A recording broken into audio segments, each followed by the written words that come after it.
So let's get into the first single, Heartless. How has that aged for you? How has it grown in terms of, your thoughts on it? Just because it is like it's our first time seeing him in a while. Right. And we'll get into the music video too. Well, at that point, we were kind of like, we want anything from him. We just want to hear him. We want to know what the vibe is 2020. Like, what bag is he in this year? But no, it was definitely was a statement single to come out with strong for this the book that is The Weeknd, I guess. But right. No, I think, but since then, I think it has changed its context over as we've thought about it, as we've contemplated, as the other singles have come out, of what this song 100%. Actually resembles and where in this character that Abel is creating, I don't really know what it is yet, but where it lands in the arc of this character on this album. So in that case, I actually wouldn't say it's my favorite single out of all of the 3 that he came out with, but it's definitely the most like party monster, like showy, flashy, fun one out of it. So I still like it because of that. I think the most important part of that song is like that little bridge towards the end where he's like, I thought I lost you this time. I think that's gonna, obviously, like when we were first hearing it, we were just like, this is dope. Like he's just harmonizing and singing some of this like, misogynistic shit, like things that you'd see like Future Text or whatever. Yeah. But I think when the music video came around, which I guess we can kind of segue into, and we realized like he came out with an Instagram post where he was like, this is gonna be like a psychotic mind-melting era. Mind-melting, that's the thing. That's the word specifically that I'm looking for. Because that's what it felt like, especially in the music video, which kind of captures this like fear and loathing hangover type night where they're wilding out, and then you get this like moment where like the drugs marinate, and like you're saying, where the context of Heartless kind of builds as we get more. I think it almost completely changed the meaning of the song after I saw the music video, which is cool because most of the time music video for singles are just kind of whatever. It's just like them rapping in front of a car. Yeah. But them talking about a girl, like something, But especially during like you said, that hook part, when that hook comes in at the music video, it's kind of like, it's almost like a self-realization in terms of the viewer. We're like, oh, maybe like he's kind of gone overboard. Like maybe he's gone too crazy, when the track slows down, it's the time where we look and see he's partying, he's going wild, he's having a good time, but it's really just him, and it's kind of sad. He's doing lines of cocaine, he's drinking all this stuff, he's licking frogs, he's at the casino by himself, he's running down the street of Vegas, and we're like, all right. And then when it slows down on that bridge, you're like, all right, this dude is actually insane. And after seeing the music video, I was like, all right, maybe this is supposed to be a little self-aware in the type of track that it is, in that this is him like realizing he has like an issue, and that's what he looked like in the video. He looked insane. He was just like, he looked like a drunk just that you would see on the street. Another thing that I really loved about it, especially in the context of the music videos, we see throughout the whole like first third or like 2/3 of the music video, we see this kind of new look Abel, red suit. We've never seen him just like this flashy, these sunglasses, he's drinking, he's like gambling, like he's going crazy. But then like we kind of realize like, oh, he's the same dude that we've seen on Kissland, on Trilogy. Like he's still miserable, but he's just trying to hide it. He's just doing a better job of hiding it, I think, which is like a really cool, like you're saying, like that self-awareness, a really good like kind of self-dissection of like of this character that he's created. Because I remember that Zane Lowe interview that he had. He says like Zane Lowe was like, so this guy that you keep talking about, he's miserable. It's like dark and it's guilt-ridden and it's like, I can't stop taking drugs and it's bad for me, but I need to do it. And but you're like always like really cool, you're never like freaking out or anything. He's like, but it is who I am to myself and in my writing. Sometimes you take him and it just sounds good. He sounds good, and It's like Scarface. I think this is like kind of what that is referencing to. Definitely go listen to that interview, just because it feels very relevant to what he's making this chapter. So I think that was a really cool start to this narrative that he's building. So, and then we got Blinding Lights. Well, first we got a weird like Kia commercial, which it doesn't really mean anything, but it was just kind of like our first peek into Blinding Lights. Oh, the Mercedes thing. Oh, sorry, yeah, Mercedes. I just think of Kia for some reason anytime I get like a car commercial with a celebrity. Yeah. What do you mean? I drive a Mercedes. So, Blinding Lights. What was your reaction to this? Because it's a very different. Yeah.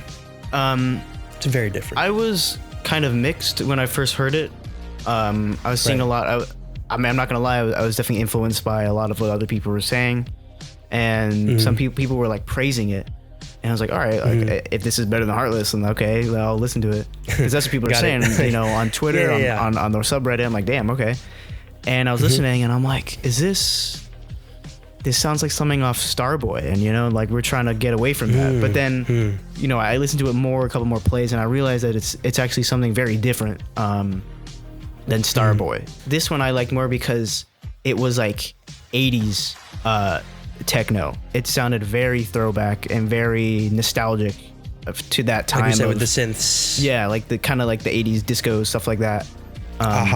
Yeah, exactly. And which I then realized like, oh, okay, so this definitely fits into the narrative. It's like this classic sound. It's Vegas. How it's kind of flashy, just like the lights and stuff like that. So I definitely understood it, and it put the Heartless music video into more perspective, in that he gets even more effed up in the Blinding Lights music video. He just gets like beat up and he's bloody. He's like insane. This is like, I feel like this is just later in the night from the beginning of Heartless. Which once I connected that, I was like, okay, that's cool. Like it's just the story just keeps going. With these two music videos, Heartless and Blinding Lights, it is very strategically rolled out, in that this character that he's building is being introduced to us, and each video gives us more context into the type of person that this character is, which to me low-key looks like Bruno Mars's like alter ego, like like his dark side, Yeah. like that 24 karat magic type, But no, I think it was just serves another purpose of this dark side of either Abel's life, or the way he feels that he's perceived, or way he doesn't, or either it's that, or some of character or type of person he doesn't want to become, that he's afraid of becoming, is this character.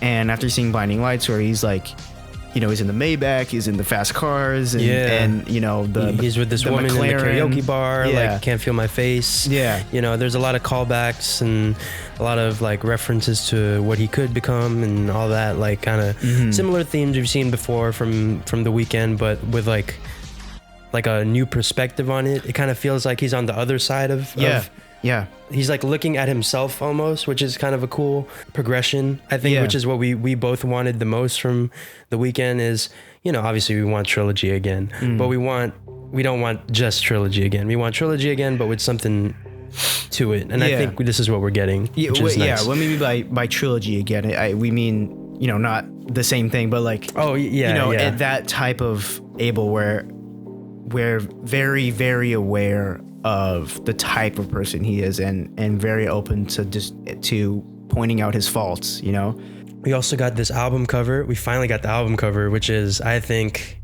gonna be iconic once this album comes out. Oh yeah, it's this picture of Abel with like blood on his face, but not in the same way as like the other music videos. It's almost as if he's like a predator of some sort. Like he's like looking down on he just us. Like, if you like read into it knowing the Weeknd, it's just very exciting. What do you think of the album cover?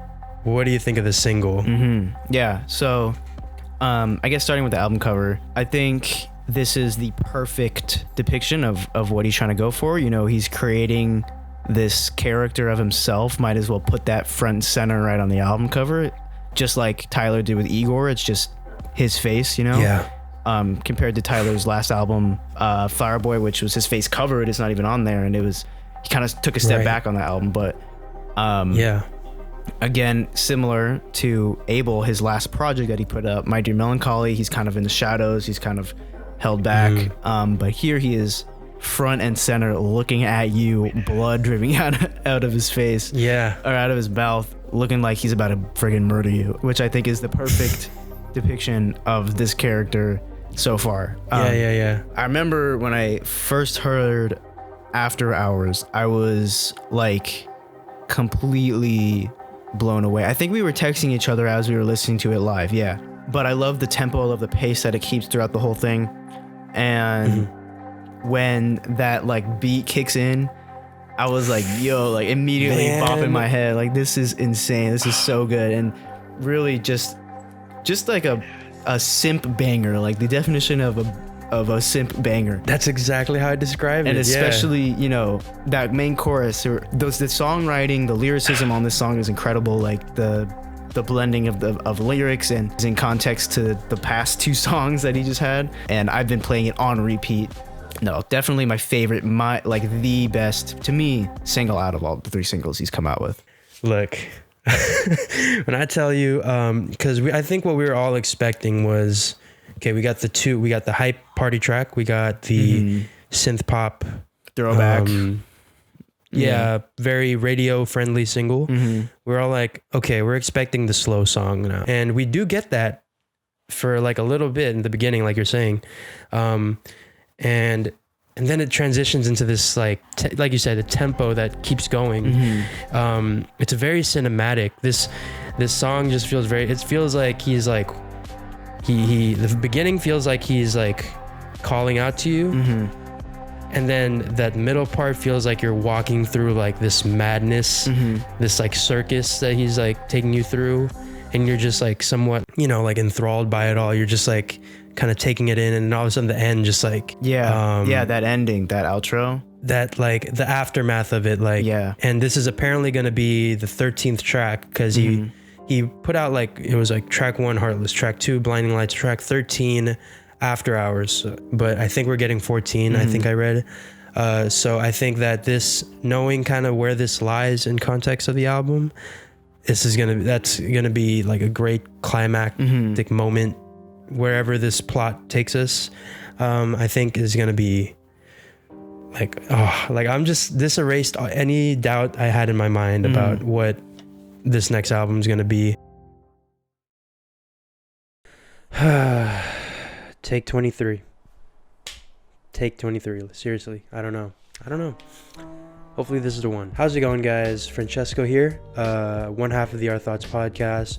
Hope you guys liked that video. If you did, do all the normal YouTube stuff, like, comment, subscribe.